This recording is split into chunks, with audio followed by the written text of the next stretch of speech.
remedy. Our today's recipe is one of the popular South Indian breakfasts, Paddu or Gundponglu. The ingredients we need to make this are 1 cup idli rice.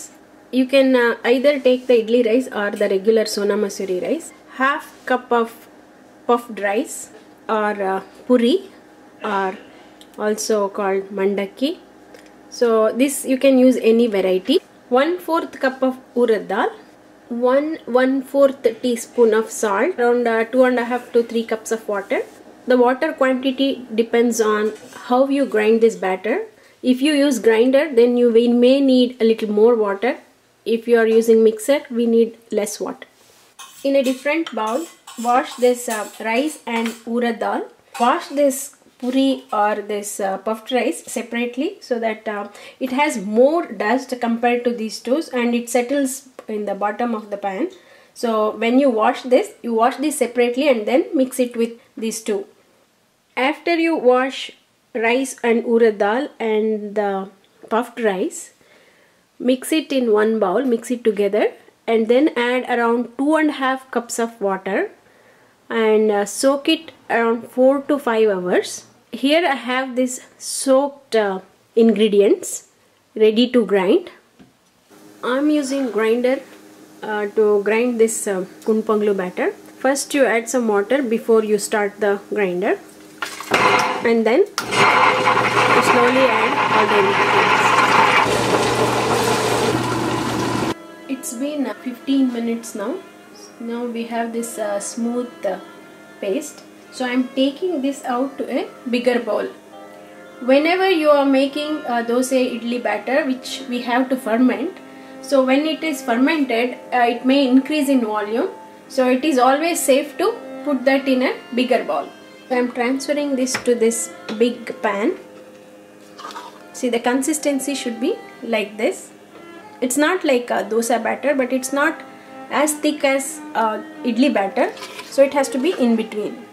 To this batter I am adding the salt and mix it thoroughly. So now this batter is ready. It has to ferment overnight or minimum like 8 to 10 hours. So to get a real good paddu or the Gundponglu, it has to ferment thoroughly. So cover it and keep it in a warm place for 10 to 12 hours or overnight. Now it has been 10 hours and this batter is ready. This has been fermented really well, and the batter will be like this. You will see lot of bubbles like this, and this is the right consistency. Mix it and the batter is ready now. For the amount of batter we prepared, I am using 1 medium size onion and a handful of coriander leaves or cilantro, and I am using around 10 green chilies. So this is optional. Also we need generous amount of oil to make the paddu. The another important tool we need here is Gundponglu pan. This one you will get it in non-stick and cast iron. In the Danish community, they make some sweet or some dish called abelskever. So we will get that abelskever pan. So we can use that one too. For green chilies, I am using this tool. It's very easy and you don't have to touch with your hand, and you will get finely chopped green chilies.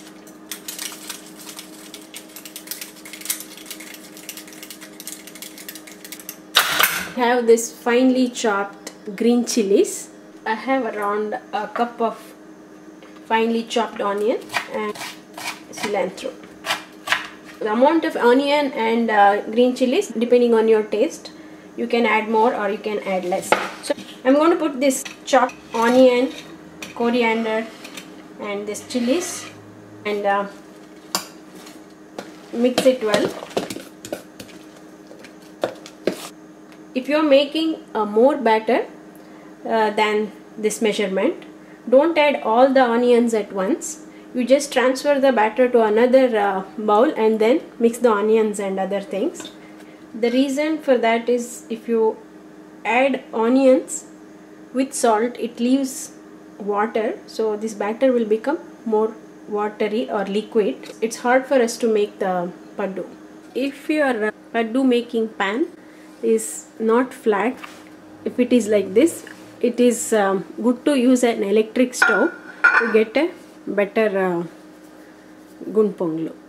First I am going to grease this skillet or pan and heat this on a medium heat. This is hot enough. You have to put the oil generously, otherwise the paddu will not be tasty. Now take this batter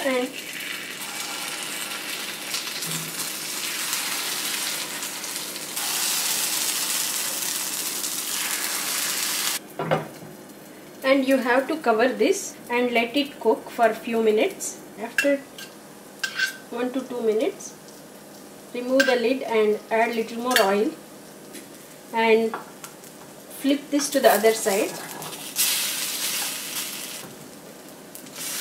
It has to cook golden brown on both the sides. Now it's been another 1 minute. Normally the center one will be done quick.